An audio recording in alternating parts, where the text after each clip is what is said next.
Olá, caros irmãos da Igreja Batista Central de Porto Alegre. Na meditação de hoje eu gostaria de pensar sobre um hino que era muito cantado quando eu era criança, que é o hino Sou Feliz por Jesus. Esse hino me chamava a atenção porque eu achava estranho, né, como criança, mesmo depois adolescente, eu achava estranho que a letra dele era Sou Feliz, mas a melodia era de velório, parecia uma marcha fúnebre, né? Então, e de fato, ele tem essa contradição interna. E eu sempre achei isso estranho, disse que isso não faz nenhum sentido, até o dia em que eu descobri que é um problema de tradução, porque o hino original, ele se chama It is Well with My Soul, né? Ou seja, está tudo bem com a minha alma, ou a minha alma vai bem. E isso muda tudo, muda todo o sentido. Né? Por quê? Porque esse hino é produto de uma experiência traumática, uma experiência terrível que o seu compositor passou, que era o Horatio Spafford. Ele e a esposa tinham 4 filhos, e ele tinha uma série de investimentos imobiliários em Chicago. E o que acontece é que eles perderam tudo isso num grande incêndio de Chicago em 1871.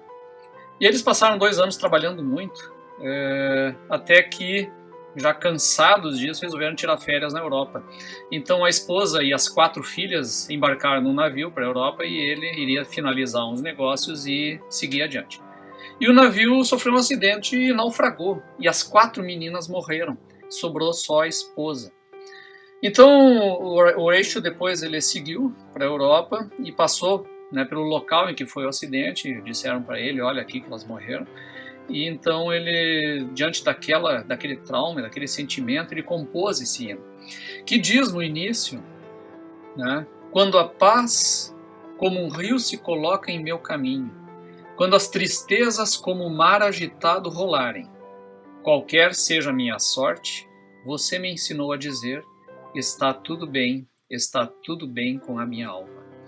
Ou seja, por mais que aconteça uma tragédia, por mais difícil, por mais sofrimento que você esteja tendo, ele diz, olha, Deus me ensinou a dizer, não, está tudo bem com a minha alma. Por quê? Porque ele responde à tragédia com fé e com fidelidade, ele permanece com Deus mesmo diante de uma grande tristeza e uma grande dificuldade. E é por isso que o restante do hino também é uma nota de esperança, porque ele aguarda nesse hino o retorno de Cristo. Ele sabe que não é o túmulo o seu objetivo final, mas sim aguardar a trombeta de Deus da sua volta. É por isso que ele canta abençoada esperança, abençoado descanso da minha alma, porque ele sabe que um dia iria reencontrar as filhas. Essa história, ela gerou esse hino, né? E aí faz todo sentido a gente cantar um hino com uma melodia triste, uma melodia fúnebre, mas também com um tom de esperança. E a história dele continua, ninguém conhece a segunda parte da história, eu escrevi sobre ela lá no meu site, mas eles tiveram mais filhos e depois acabou falecendo, né, mais uma criança, mais adiante. Eles acabaram excluídos da igreja que eles faziam parte, né, que era uma igreja presbiteriana em Chicago, por causa de discussões em torno de predestinação e condenação eterna, envolvendo a questão de crianças, o que mexeu muito com eles. Né? Eles também foram recebidos daí por Dwight Moody, do Instituto Moody, né? E do William Blackstone, famoso personagem da época também. Né? E no fim das contas acabaram se mudando para Jerusalém, onde eles fundaram uma comunidade, né, de pessoas que sofreram por grandes dramas, grandes tragédias, onde eles iriam então aguardar a volta de Cristo, porque essa era a época da efervescência, começando a se levantar as grandes pregações sobre a profecia, né, no final do século XIX, em que se esperava então a volta de Cristo, mas principalmente envolvendo a questão de Israel e do Estado de Israel, que ainda nem sequer estava formado. Então eles acabaram indo para lá, e lá eles formaram então uma comunidade, né, de uma espécie de comuna cristã, onde partilhavam os bens, viviam do celibato, né, não se casavam, esperando a volta de Cristo. Nesse grupo chegaram a ter 150 pessoas de evangélicos vindos de vários lugares do mundo. Né? E esse grupo ele acabou também durante a Primeira Guerra Mundial, 1914 a 18, sendo uma colônia de atendimento hospitalar às vítimas da guerra, tanto árabes como judeus que estavam lá. Então acabaram sendo também um bonito testemunho, né, do amor de Deus, do amor de Cristo a essas comunidades árabes e judaicas que ainda existiam ali no entorno de Jerusalém. A segunda parte, ela nunca é contada, eu pelo menos nunca ouvi, eu descobri isso na pesquisa em um livro, mas eu acho uma infelicidade que não seja contada, porque quando a gente omite esse restante da vida deles, a gente pinta a fé e a experiência com Deus com esses quadros idílicos, com essa ideia agora felizes para sempre, e isso não existe na vida cristã. Eles tiveram uma grande experiência, se produziu este belo hino, mas eles continuaram tendo muitas dificuldades, e inclusive que levaram eles a algumas interpretações um tanto dúbias, né, da questão escatológica, da volta de Cristo. Mas isso tudo, na verdade, para mim não importa muito, né, essa relação até com a ortodoxia e até com uma interpretação saudável das Escrituras, né? Eu acho que isso é menor diante do grande fato de que a alma deles ia bem. E por que a alma ia bem?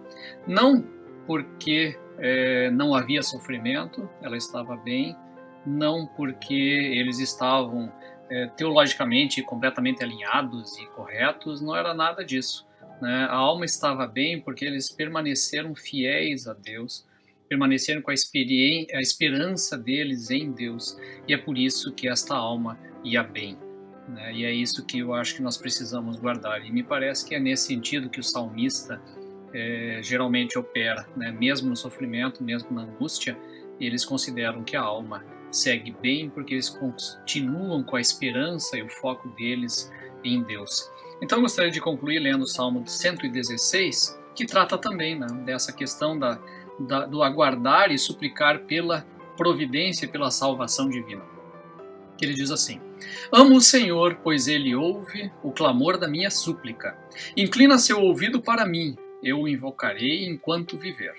Os laços da morte me cercaram, as angústias do Sheol se apoderaram de mim, sofri tribulação e tristeza. Então invoquei o nome do Senhor, livra-me, Senhor. O Senhor é compassivo e justo, sim, nosso Deus é misericordioso. O Senhor protege os simples. Quando estou abatido, ele me salva. Ó minha alma, retorna à tua serenidade, pois o Senhor tem sido bom. Livraste minha vida da morte, meus olhos das lágrimas e meus pés do tropeço. Andarei na presença do Senhor na terra dos viventes. Eu criei, apesar de ter dito, estou muito aflito. Eu dizia na minha perturbação, todos os homens são mentirosos. Que darei ao Senhor por todos os benefícios que ele me tem dado? Tomarei o cálice da salvação e invocarei o nome do Senhor. Cumprirei meus votos ao Senhor na presença de todo o seu povo. A vida dos seus seguidores é preciosa aos olhos do Senhor. Senhor, sou teu servo, filho da tua serva, tu me livraste das minhas cadeias. Eu te oferecerei sacrifícios de ação de graças e invocarei o nome do Senhor. Cumprirei meus votos ao Senhor na presença de todo o seu povo, nos átrios da casa do Senhor, no meio de ti, ó Jerusalém, aleluia. Apesar do sofrimento, apesar da aflição, ele vai cumprir os seus votos. Que Deus nos abençoe em permanecermos na nossa fé e permanecermos crendo nele. Amém.